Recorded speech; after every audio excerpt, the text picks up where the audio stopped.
Welcome back, or welcome if you're just joining us. It's the France 24 debate, and we're looking at the siege of Aleppo, where it looks like the army of Bashar al-Assad, supported by the likes of Iran and Russia, is closing in on a victory. With us from Beirut, reporter Rania Abu Zaid, who is with the New American Fellowship Program.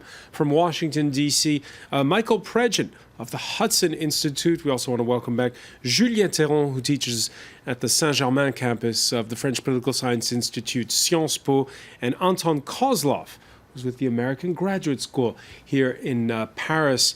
Rania Abu Zaid, when we see those images from the eastern part of Aleppo, it looks like an empty shell, and then you discover that there's still so many people that are still inside of the city. Yes, no, it's definitely populated by hundreds of thousands of people, well, tens of thousands at least, and we've seen a number of them trying to flee over the past 48 hours. But you might ask, why do people stay? And when I ask that question, the answers are always the same. Many often say, where would they go? To the streets or into the arms of a regime that has been bombarding them from the skies and besieging them for months? Bear in mind also that it is extremely difficult now to be smuggled into Turkey, because the Turks have physically been building a barrier along their border and shooting dead people who try and traverse it. So, there are tens of thousands of civilians who feel very trapped within eastern Aleppo. There are many who are too afraid to take up the regime's offer of safe passages, because they simply don't trust that they won't be arrested and disappeared into Bashar al-Assad's prison system. And yet the Red Cross on Tuesday announcing that over 48 hours, more than 20,000 fled the eastern-held part of Aleppo. Yes, exactly. It still remains a very populated place. So, we've heard all sorts of different estimates for the number of people who are in there, some as high as 250,000 and some a lot less than that. So I guess we won't really know until we see the streams of people who are coming out and who remains inside to try and defend this rebel bastion. Rania Abu Zaid describing there how the Turks have closed the border. Recep Tayyip Erdogan, who's now involved in Syria with boots on the ground, he has buried the hatchet with Russia. A few hours ago, there was a telephone conversation between Erdogan and Vladimir Putin. The dispatches say it's for the third time this week. Here we're seeing a statement that he made, though, on Tuesday. Why did we enter northern Syria? We do not have an eye on Syrian soil. We entered there to end the rule of the tyrant al-Assad, who terrorizes with state terror. We didn't enter for any other reasons. So that leaves us watching this from the outside slightly confused. I'll put it to you, Julien Théron. On the one hand, Erdogan on the telephone regularly with Vladimir Putin now, and yet back to describing Bashar al-Assad as a terrorist. So how can he be friends with both? How can he be friends with one and enemies with the other, I guess is the question. Well, it's not the only one. With the US, for instance, they are allied to Turkey, and they back also the Syrian Democratic Forces, which are mainly Kurdish, which fight with Turkey. So there's a lot of situations like that in the Middle East. It's not very new or original. But indeed, it's a difficult situation for Turkey. I think he is right when he said that he entered in Turkey for that. Erdogan is described nowadays as a neo-Ottoman strategy backer, and he tries to prevent the restoration of the rule, fight the Islamic State that actually poses a security threat to Turkey. But he had a few weeks ago, you'll recall, he'd made conciliatory noises, saying at some point in time we're going to have to sit down with Damascus and everything. Why is he back to this more harsh tone? Well, and a few weeks even before, he actually was a hardliner against Russia and the Syrian regime. But something happened a few weeks before the coup that he suffered, while one day he just took the occasion to present his excuses to have shot down the Russian plane for no reason, and everybody was a bit surprised. There's some theories, I won't relate them because there's no ground facts on that, but there has been a switch. So I think now is trying to cope with both sides and balancing actually on both. Michael Pregent, we're now, in the 6th year of the conflict in Syria. At the outset, everyone was saying, Turkey will come in, that'll be the game changer, they'll have this sort of safe haven zone, it'll be thanks to them. Well, now Turkey is in Syria, but it doesn't seem to be changing very much. Right, it seems that Turkey is coming to Syria because it wants to prevent the YPG from gaining more territory. It's more focused on Kurdish gains in Syria than it is about ISIS. And I think this difference in saying one thing about Assad weeks ago and something different now, I do believe that Putin has hinted that Assad is a bargaining chip. Assad remains a red line for Iran. They do not want him removed. But Putin has hinted that at some point Assad could go. And I think that may be something the new administration, the U.S. administration, is looking at. What can you work with Russia on in Syria, and is Assad part of that equation? Because we're going to have to work with Erdogan. Erdogan's staying there, Putin's staying there, but Assad is the only movable piece, and I think he will be a bargaining chip at some point. So Assad is staying there, Erdogan is staying there. Where does that leave those Syrian Kurdish rebels who are the boots on the ground fighting ISIS in Syria? Well, they're the best at leveraging their position. They're pro-U.S. They've worked with Putin. They've stayed out of the way of Turkey. They're moving east of the Euphrates. They're abandoning neighborhoods in Aleppo. They are looking to see who actually controls the situation on the ground, and they've tilted towards the main power center so far. They have good relations with the United States. We have an issue here in the United States.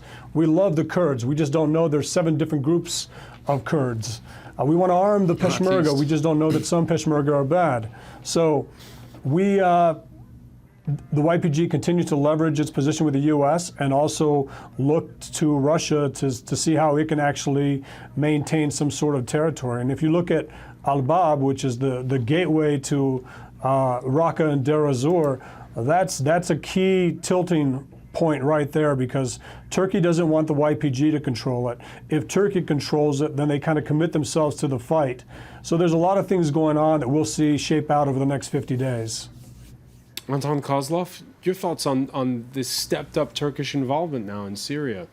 Well, I think, as been said here, Erdogan, he can say many different things. He said that he is going to remove Assad, which is basically, to me, amounts to the declaration of war to the Assad's government. Then the next day he said that he was misunderstood about it, and so on and so forth. I mean, if you remember when the Turks shut down the Russian plane, the Russians accused Erdogan's son to do business with the Islamic State. I mean, there's been a lot of rhetoric, and since their relations normalized, nobody ever remember that. So I think there's a lot of talk, but I mean, we have to see what's really taking place on the ground and how they really act there, not what they say on microphone and on the press conferences. Rania Abu Zaid, how do you explain this sudden return to harsh rhetoric on the part of Erdogan in relation to Assad? Well, I can't explain what he's doing in terms of what he's saying, but I can tell you what he's doing on the ground, and that is creating facts on the ground. He is carving out a zone of influence, a Turkish zone of influence adjacent to his Turkish border. We've seen that in Jarablus, and he's also trying to push into Al-Bab. And we're seeing that, all of the key proxy players seem to be trying to do the same thing ahead of the next U.S. administration, with the Russians trying to just finish off eastern Aleppo, the Turks pushing to expand their zone of influence on Syrian soil, and, the Gulf states and the U.S. and the Western-backed rebels in retreat. So we're seeing these, chess pieces moving on the ground now ahead of the next U.S. administration. Ahead of the next U.S. administration, Rania, it's a bit of a strange time, is it not? Because you have, on the one hand, a President Trump who's sounded very conciliatory towards Moscow, and here in France, we may have a runoff between 2 candidates who are pro-Putin. Absolutely, and we here in the Middle East are waiting to see what the blowback will be over here, because it's bound to affect alliances and power plays over here. The French Foreign Minister JeanMarc Ayrault spoke in the company of one of the heads of the local administration in East Aleppo a few hours ago, and there he hinted at how things could be very different under a President Fillon, François Fillon, who won the primaries for the center and right and is right now in the polls the favorite to be the next president. Everybody knows that the situation today is horrific. What's happening in the city is a tragedy. France has condemned and will continue to condemn the strategy of total war being employed by Bashar al-Assad, backed by Russia and Iran.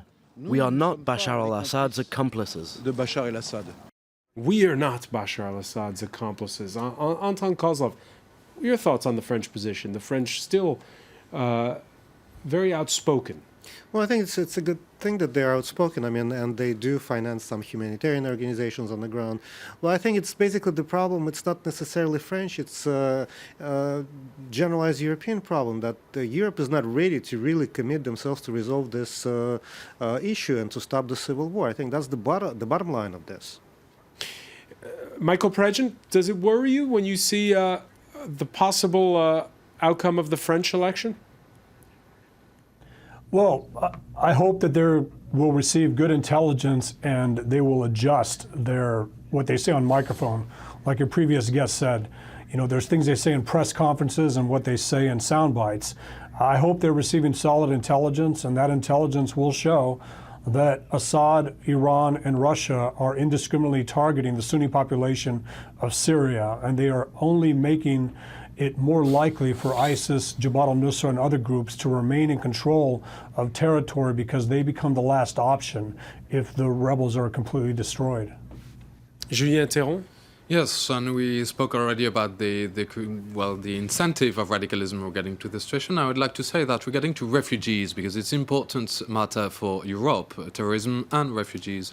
And we're getting to refugees. They are created right now in Aleppo. We see these tens of thousands of people fleeing the city are refugees in becoming. So that's the way, moment where we have to act. But when we see that both candidates who are possibly going to be in the runoff here in France are sympathetic to Moscow, it's also because voters agree with them to a large extent, that they prefer Putin the strongman to the reaction we've had in the West to Syria. Well, we have statistics, and we had a primary of the right and the center, but we didn't have the first round of the election, so let's be prudent on that. But if that backed, I believe that actually it is because it's one of the solutions we didn't try. But there's another solution we didn't try, like you actually said. It's trying to solve the situation on the ground. And I mean, politically speaking, we tried to have negotiations, but France has been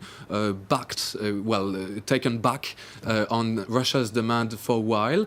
And the US strategy was to follow, actually, Russia, to believe Russia. And even now, when we are calling for negotiation, for political solution, which is actually a good idea, we don't take the measurement of what it needs to be done for the negotiation to be successful with a precise political plan.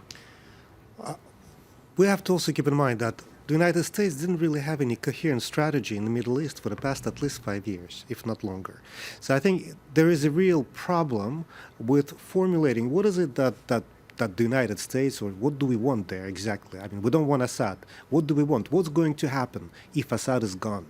Exactly how do we see the future? We don't have that. There's nobody really talks about that. Nobody spelled it out publicly. Yeah. Julien Théron mentioning how we could have a new refugee crisis born of what's happening in Aleppo. On that score, Russia accusing the United Nations of bias, of devoting 1% of its Syria humanitarian aid to the besieged population of Deir al-Zur and to favoring rebel-held zones. The majority of UN humanitarian aid is being sent to areas controlled by militants, including terrorists from al-Nusra, who use it for their own interests. Rania Abu Zaid, I see accusations that the United Nations is inflating the numbers when it comes to refugees, accusations leveled by people who are sympathetic to Moscow. Do we have any concrete idea of the numbers when it comes to, for instance, how many refugees there are in places like Lebanon? No, I mean, it's very difficult as I said earlier, in terms of if we just look at the civilian population of eastern Aleppo, we've heard all sorts of different estimates. So it's really very difficult to know. But I mean, you know, certainly refugees that cross the border, the ones who are registered, I mean, you can keep track of something like that, although in Lebanon they've stopped counting. So, I mean, you know, once they cross the border and they're processed, then you can count them and you can keep track of them. However, in terms of displaced populations within Syria, it's very, very difficult, especially for aid organizations that can't readily access rebel-held areas, you know, because of the intensity of the war that's going on there. But, you know, the United Nations, for example, has also been accused of other things. It's been accused of only dealing with, you know, the Syrian government and supplying people in government-held areas and not assisting those in rebel-held areas. So, you know, the accusations have been flying thick and fast throughout this conflict. Flying thick and fast. What's the acid test when it comes to where you try to help those civilians, Rania? Well, I mean, you know, that's the thing. The needs are so great. And, you know, the United Nations and aid organizations have repeatedly stressed that they haven't received the budgets, that there's such a financial shortfall in terms of, you know, what they need to be able to really impact the lives of these people who have fled a horrendous conflict and who continue to suffer inside the country with, you know, people who are displaced, people who are being besieged, people who are, you know, trying to get out but can't for a number of different reasons. So it's very difficult. Anton Kozlov? Yeah, I think we talked about Turkey's role, and we talked about, you know, how to end or, you know, what are the solutions. But I would like to also mention that we do have sponsors of different organizations in Syria, like Qatar and Saudi Arabia, that so far had been out of the picture. I mean, I think if we really want to find a solution, there ought to be some kind of attention paid to what they do there as well. But we did with the negotiations. Saudi Arabia, for instance, asked to Ahrar al-Sham to be present in the negotiation, to Jaish al-Islam as well, and they did. But while the negotiation just collapsed, while they retracted and they continued to be allied with the Jabhat Fatah al-Sham. So, I mean, you can ask to people to negotiate and see no change on the field, and then just to continue with a complete statu quo on the battlefield. It's difficult. And we've seen that there have been business links between France and the Gulf states. Michael Pregent, same thing with Donald Trump. He's talked tough on the campaign trail about the Gulf states, right. But he's got a lot of business interests with his real estate ventures, most notably in the Gulf. Is it going to be just like every other U.S. president on that score? They'll say one thing on the campaign trail, but they won't really take the likes of Saudi Arabia and Qatar to task. Well, I've seen some rhetoric that says that they will take Saudi Arabia and Qatar to task. And I'm not here to defend the Trump administration. The one thing that you can say about the Trump administration is that it will be held accountable by both Republicans, Democrats, and the media, because they're just waiting for something to not look right so they can jump on it. And this would be one of those examples. If we started currying favor with some of these countries based on business dealings, the media, Republicans and Democrats would jump on it. So I think there'll be a concerted effort to distance the president-elect from that. And he's supposed to give a speech in the next couple of days actually outlining exactly what he's going to do. But back on the refugee crisis just for a second. The seizure of Aleppo and this indiscriminate targeting of civilians and the move in by Shia militias from not only Iran but from Iraq, not including Hezbollah, going into Aleppo, it doesn't give refugees in Europe and the United States any cause to go home.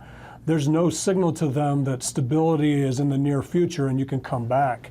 So that's one of the things we have to look at also. The more the government takes legitimate rebel positions back, the more likely it is that Syrians don't feel comfortable going back home. Rania Abu Zaid, you're in a nation that endured a 15-year civil war. We're in year 6 in Syria. What are your thoughts? And it'll be my final question. If Aleppo falls, you were saying earlier how it won't end the war. Will there be any idea of what happens next? No, I mean, it certainly won't end the war because the city will fall, but the rebels remain in the Aleppo countryside. They remain in the countryside around Hama, around Homs. They also control most of Idlib province, including the provincial capital of Idlib city. It's only one of 2 of Syria's 14 provincial capitals that are not in government control. The other one, of course, is Raqqa city in the northeast, which is the de facto capital of the so-called Islamic State. So, it certainly won't end the war. It just, it will be a massive blow to the armed rebellion. But, the groups on the ground still haven't tired of killing each other. And their international proxy backers also seem to be fueling this conflict as well. So, it took 15 years in Lebanon, and Lebanon is a much smaller country. And in Lebanon it was eventually solved by a third party physically putting boots on the ground, and that third party was the Syrian army with the international agreement. And at the moment there doesn't seem to be any sort of third party that wants to physically separate the fighting groups on the ground in Syria, nor the political will either, the international political will to see this conflict come to an end. Rania Abu Zaid, many thanks for joining us from Beirut. I want to thank Michael Pregent in Washington, Julien Théron, Anton Kozlov. Stay with us. Our Media Watch segment is next. Thank you.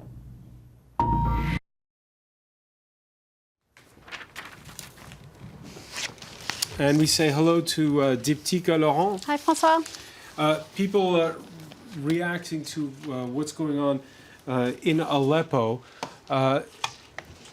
There's been a lot of controversy around one in particular. That's right. That's a 7-year-old girl whose name is Bana al-Abed. You might remember her as the girl who, along with her mother, have been tweeting furiously in English about life under the bombs in Aleppo almost on a daily basis. Let me just show you a few of the tweets from this Wednesday. Here she says that she and her family are getting out of Aleppo safe and unharmed. In another tweet, they launched an appeal to the world saying they've received death threats from the Syrian government over their tweeting and expression of life under the bombs. And this one from today, this is her house, she says, and there was a reading spot where she really wanted to read Harry Potter books but never got a chance because her house was bombed. It's very poignant, but it has been controversial because a lot of people are cynics. It's a cynical world, and a lot of people are questioning the authenticity of this account. For instance, this user here says, she says she's tweeting while claiming she has no internet, there's no water, there's no electricity, her home is bombed, but Twitter is still working. How is that possible? You can always get a Wi-Fi hotspot. Right, of course. But people are wondering, like, when it's a question of life and death, where is she finding the time to tweet and express her feelings? Others say that she's very eloquent for a 7-year-old, and also that does raise eyebrows. That's right, in English as well. Yeah. So there's a lot of questions being raised. Some people say it's sort of propaganda against the al-Assad regime. Others say it could be jihadists who are also, I guess, using it as propaganda against the Assad regime. There's no confirmation of that. The bottom line is, this doesn't really diminish the truth, because if it's not her story, it's a story of hundreds of thousands of Syrians out there. This is a reality, and I think that's a message we really need to take away from this. All right, the UN holding an Emergency Security Council meeting. Our correspondent Jessica Lemazurier earlier saying that there won't be any sort of big announcement other than trying to do what's right when it comes to aid. That's right. And, the global response has been slow at best, really, to Syria. And what's really interesting is there are a lot of articles analyzing why the civilian outrage to what's happening in Syria, and especially in Aleppo, has not been stronger. Why haven't there been more marches, more protests around the world? And it's really interesting. We've been seeing these pictures like this: death, destruction, debris, buildings ruined. This is what we've been seeing of Syria for the last 5 years, and a lot of the French press say, well, you know, it's hard to mobilize people on an issue that is so complex, so multi-layered. Who's fighting whom? Which countries on which side? That's not even counting all the ethnic groups involved. Now, the Lebanese French language paper L'Orient Le Jour says, well, you know, there's a sense of powerlessness, weariness, and a lack of understanding that may consume many global citizens. You know, Syria is too complex, and the images we're seeing, we've reached this sort of saturation point, like there's no way out, and that's why you're not seeing more global responses, like, for instance, the protests against the U.S. intervention in Iraq, or more recently against a spate of terror attacks across the West. The other reason is that, and I quote from this article, lots of people think that in the Middle East, we're violent, we just kill each other, and that's why there's a lack of understanding. And just a case in point, this petition was launched on Twitter from a group called Genocide in Syria. It received just 13,000 clicks, and a previous petition calling for Assad to be tried at the ICC in The Hague, that received less than 2,000 clicks. So I think that really explains the lack of sort of mobility against Syria. Or lack of support for those measures. Many thanks to Laure. I want to thank our panel once again. Thank you for joining us here in the France 24 debate.